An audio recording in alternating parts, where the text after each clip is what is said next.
Hello friends, मैं हूं अमन राजपूत। और जैसा कि हमने पिछले प्रीवियस लेक्चर्स में देखा था कि रासायनिक अभिक्रियाएं कितने प्रकार की होती हैं, तो हमने उसके अंदर देखा था कि रासायनिक अभिक्रियाएं 7 प्रकार की होती हैं और हमने वन बाय वन उन्हें सीखा था। प्रीवियस लेक्चर में मैंने तुम्हें एक चीज़ बताई थी कि समीकरण को संतुलित किस प्रकार से करना है, ये हम अगले लेक्चर में देखेंगे। और आज का हमारा पूरा का पूरा लेक्चर वही है कि दिए गए कोई भी रासायनिक समीकरण को किस प्रकार से संतुलित करना है। तो हम लोग संतुलित करने की बात करते हैं तो सबसे पहले कोई भी जो अभिक्रिया होती है उसे संतुलित करना बहुत ही आवश्यक होता है। तो किस प्रकार से किसी भी रासायनिक अभिक्रिया को संतुलित कर सकते हैं, आइए उसे देखते हैं। स्टेप बाय स्टेप सीखना है, बहुत ही सरल है। मान लो मेरे पास कोई एक समीकरण है, जैसे कि H2O यानी कि पानी। इसकी प्रक्रिया करने पर मुझे यहाँ पर प्राप्त होता है H2 प्लस O2 यानी कि डायहाइड्रोजन प्लस डाइऑक्सीजन। दोनों गैसें हमें प्राप्त होती हैं पानी में से, हाइड्रोजन और ऑक्सीजन। अब ये एक समीकरण है हमारे पास, एक अभिक्रिया है जिसे हमें क्या करना है, संतुलित करना है। तो हम इस अभिक्रिया को संतुलित करेंगे कैसे, इसे सबसे पहले हम लोग स्टेप में डिवाइड करेंगे। स्टेप नंबर 1, हमें स्टेप नंबर 1 में क्या करना है, तो स्टेप नंबर 1 में हमें ये वाली साइड, हमारी अभिकर्मक की साइड कौन सी कहलाती है, लेफ्ट हैंड साइड, और ये वाली साइड क्या कहलाती है, राइट हैंड साइड। तो हमें इन दोनों का ही उपयोग करना है। सबसे पहले हम लोग क्या करेंगे, एक ब्रैकेट बनाएंगे जहाँ पर हम लोग एक साइड लिखेंगे लेफ्ट हैंड साइड और दूसरी तरफ लिखेंगे राइट हैंड साइड। अब इस समीकरण के अंदर अब हमें करना क्या है, तो सबसे पहले लेफ्ट हैंड साइड और राइट हैंड साइड दोनों जगहों पर रहे हुए तत्व कौन कौन से हैं उसे देखना है और उसे लिखना है। तो यहाँ पर दो ही तत्व हैं, एक है हाइड्रोजन, एक है ऑक्सीजन। तो मैं दोनों को यहाँ पर लिख देता हूँ। पहला तत्व है हाइड्रोजन और दूसरा है ऑक्सीजन। राइट हैंड साइड में देखूँ तो हाइड्रोजन और ऑक्सीजन वही दो तत्व हैं, तो उन दोनों को हमने यहाँ पर लिख दिया। तो वापिस से देखिए करना क्या है, स्टेप नंबर 1 में लेफ्ट हैंड साइड और राइट हैंड साइड में दिए गए तत्व कौन कौन से हैं उन्हें लिखिए। अब आगे की तरफ क्या करना है कि लेफ्ट हैंड साइड में दिए गए तत्व की संख्या कितनी है उसे गिनकर उसके सामने हमें लिखना है। तो यहाँ पर हाइड्रोजन कितने हैं, 2 हैं, तो बेटा मैंने हाइड्रोजन के सामने क्या लिख दिया, 2 लिख दिया। अब ऑक्सीजन कितने हैं, ऑक्सीजन की संख्या कितनी है, 1 है, तो ऑक्सीजन कितना हो गया, 1 हो गया। राइट हैंड साइड में भी इसी तरह से करना है, हाइड्रोजन की संख्या कितनी है, 2 है, तो 2 हो गया। ऑक्सीजन की बात करें तो ऑक्सीजन की संख्या कितनी है, 2 है, तो ऑक्सीजन 2 हो गया। पहला स्टेप बहुत ही सिंपल है, एकदम सरल है। करना क्या था हमें कि स्टेप नंबर 1 में हमारे लेफ्ट हैंड साइड और राइट हैंड साइड में दिए गए तत्वों को लिखना है, उनकी संख्याओं को लिखना है। अब हम लोग जरा इस स्टेप में ध्यान से देखें तो यहाँ पर हाइड्रोजन दोनों तरफ, लेफ्ट हैंड साइड और राइट हैंड साइड दोनों जगहों पर हाइड्रोजन की संख्या कैसी है, समान है। परंतु ऑक्सीजन की बात करें तो ऑक्सीजन यहाँ पर 1 है और सामने की तरफ राइट हैंड साइड में 2 है। तो क्या ऑक्सीजन की संख्या समान है, नहीं है, इसलिए यह समीकरण संतुलित नहीं है। अब इसे हम लोग क्या कर रहे हैं, संतुलित करेंगे। तो कैसे करेंगे, जहां पर भी तत्वों की संख्या कम हो उसे संतुलित करने के लिए हम लोग गुणा या भाग का उपयोग कर सकते हैं, जोड़ या घटाव का उपयोग कर सकते नहीं है।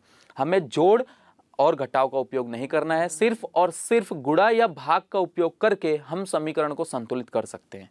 तो अब यहाँ पर इसमें कितने का, तो इसमें अगर ऑक्सीजन को मुझे 2 करना है तो मैं 2 का क्या करूंगा, इसमें गुणा करूंगा। तो इस पूरे लेफ्ट हैंड साइड में मैं क्या करने जा रहा हूं, 2 का गुणा करूंगा। तो 2 का गुणा करने से क्या होगा कि ये पूरा का पूरा समीकरण संतुलित होगा। कैसे, स्टेप नंबर 2 में देखते हैं हम लोग। स्टेप नंबर 2 में क्या होगा कि हमारे पास जो समीकरण है उसमें हम लोग क्या करने जा रहे हैं, 2 का गुणा कहां पर, पूरे लेफ्ट हैंड साइड में। तो ये रहा लेफ्ट हैंड साइड का समीकरण जिसे मैं यहां पर लिख रहा हूं H2O में से हमने क्या बनाया था, H2 प्लस O2। तो यहां पर हमने वो समीकरण वापस से लिख दिया। अब ये पूरा लेफ्ट हैंड साइड है, इसमें हमें क्या करना है, 2 का गुणा करना है, जैसा कि मैंने यहां पर अभी सिखाया तुमको। तो 2 का गुणा करूंगा तो उससे होगा क्या बेटा, कि ध्यान से देखो कि ऑक्सीजन कितना हो गया, 2 एक कम 2, और सामने कितना है ऑक्सीजन, 2, तो ऑक्सीजन तो हो गए समान। परंतु 2 का गुणा करने की वजह से यह हाइड्रोजन की संख्या कितनी हो गई, 2 दूनी 4। तो हाइड्रोजन यहां पर कितना है, 2 है, तो हाइड्रोजन को भी हमें क्या करना पड़ेगा, 4। तो कैसे कर सकता हूं, अगर मैं यहां पर भी 2 का क्या कर दूं, गुणा कर दूं। तो देखिए 2 दूनी 4 यानी हाइड्रोजन कितने हो गए, 4 हो गए। यहां पर भी 2 दूनी हाइड्रोजन 4। ऑक्सीजन 2 एक कम 2 और यहां पर भी ऑक्सीजन 2। ये पूरा का पूरा समीकरण कैसा हो गया? संतुलित हो गया। अब हमें क्या करना है? स्टेप नंबर 3 में पूरा का पूरा समीकरण लिख देना है सही से। ध्यान क्या रखना है हमें कि गुणे की निशानी का उपयोग करने की जरूरत नहीं है। पूरा का पूरा समीकरण इस तरह से लिख दीजिए 2H2O 2H2 प्लस O2। ये समीकरण पूरा का पूरा समीकरण कैसा है? संतुलित समीकरण है, जहां पर लेफ्ट हैंड साइड और राइट हैंड साइड में रहे हुए तत्वों की संख्या समान है। तो ये पूरा का पूरा समीकरण हो गया संतुलित। अब इसके अंदर एक स्टेप आगे की तरफ ध्यान दें तो ये मेथड, ये पूरी की पूरी प्रक्रिया क्या कहलाती है? इस प्रक्रिया का नाम है प्रयास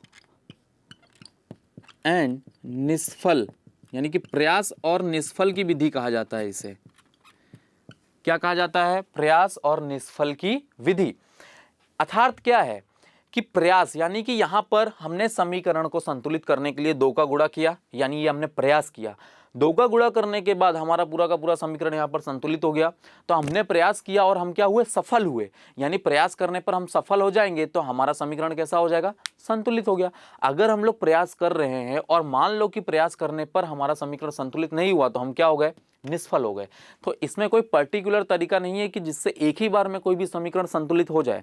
हमें इसके लिए बार बार प्रयास करने पड़ेंगे, गुणा करना पड़ेगा, और गुणा करने से जब जब हमारी की पूरी का पूरा अभिक्रिया संतुलित हो जाएगी तो समीकरण सफल माना जाएगा। तो ये प्रक्रिया का नाम है। अब इसके अंदर हम लोग बात करें तो आगे की तरफ क्या ध्यान में रखना है? तो ध्यान में ये रखना है कि मान लो पूरी की पूरी रासायनिक अभिक्रिया में यदि तुम्हारा कोई पदार्थ कैसा है? ठोस अवस्था में है। किस अवस्था में है? ठोस अवस्था में है। तो ठोस अवस्था के लिए हमें एस सिंबल यानी कि सॉलिड के लिए क्या लिखना है? एस लिखना है।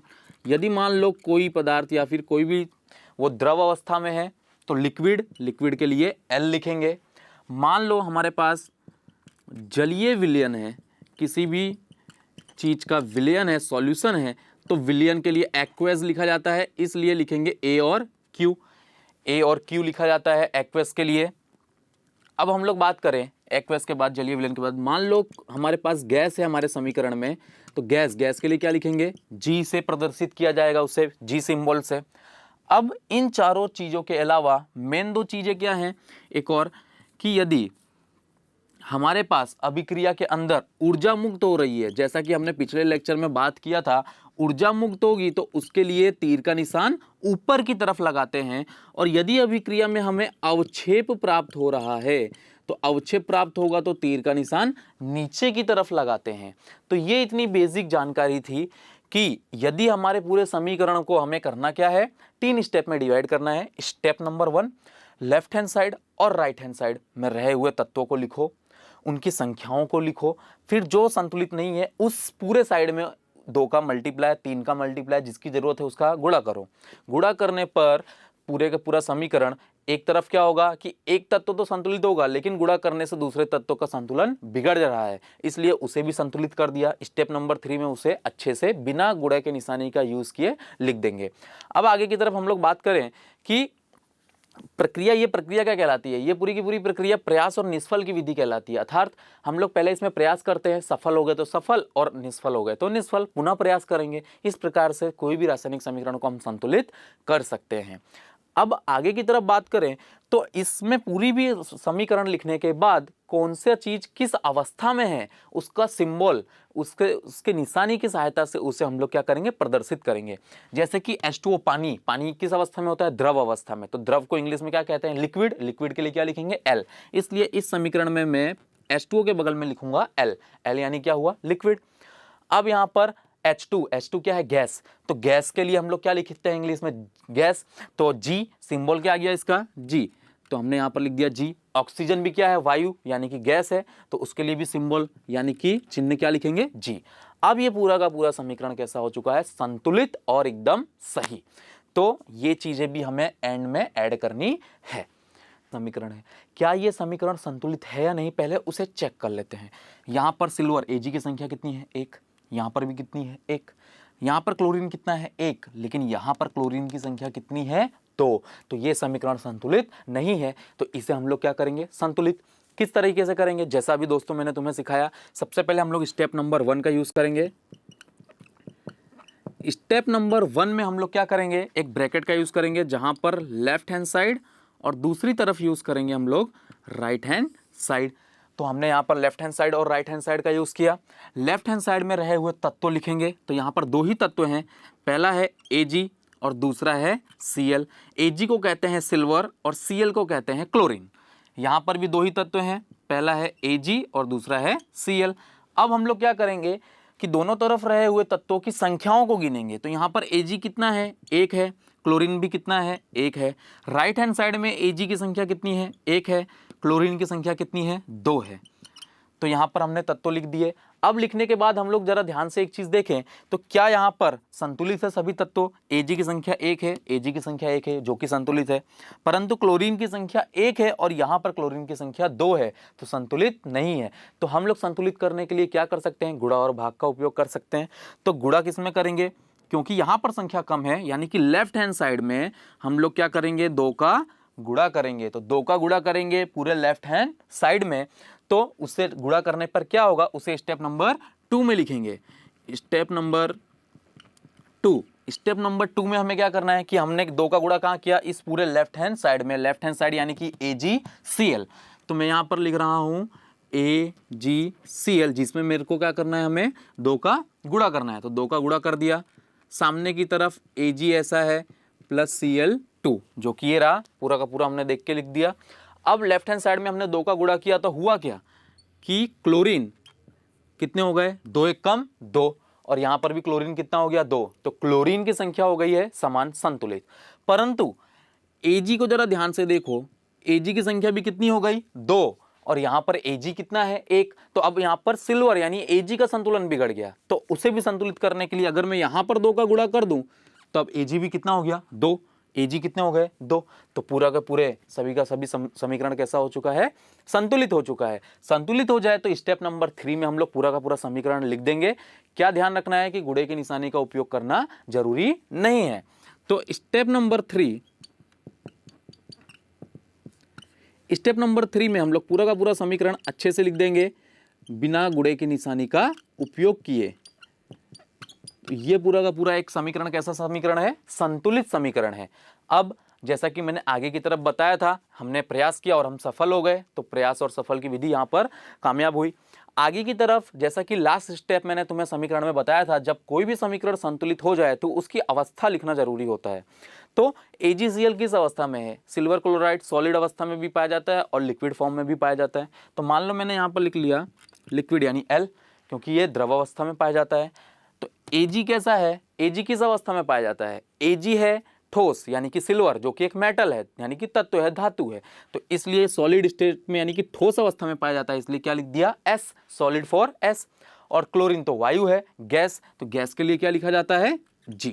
तो ये पूरा का पूरा समीकरण कैसा हो चुका है, अब संतुलित और सही पूरा हो चुका है। वापस से एक बार देख लेते हैं करना क्या था हमें।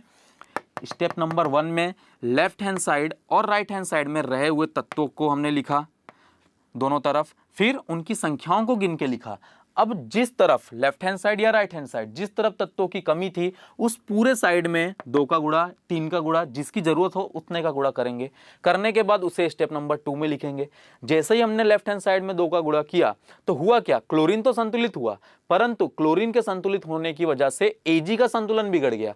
तो हमने क्या किया, Ag में भी 2 का गुणा किया और पूरा का पूरा समीकरण संतुलित हो गया। और फिर बिना गुणे की निशानी का उपयोग किए उसे स्टेप नंबर 3 में लिखा, और अंतिम हमारा स्टेप जिसके अंदर हमने उसकी अवस्थाओं को लिख दिया, और ये पूरा का पूरा समीकरण संतुलित हो चुका है। तो जैसा कि हमने कहा था कि समीकरण को संतुलित किस तरह से कर सकते हैं, तो हमने 2 एग्जाम्पल से सीख लिया है कि समीकरण को संतुलित किस प्रकार से करना है।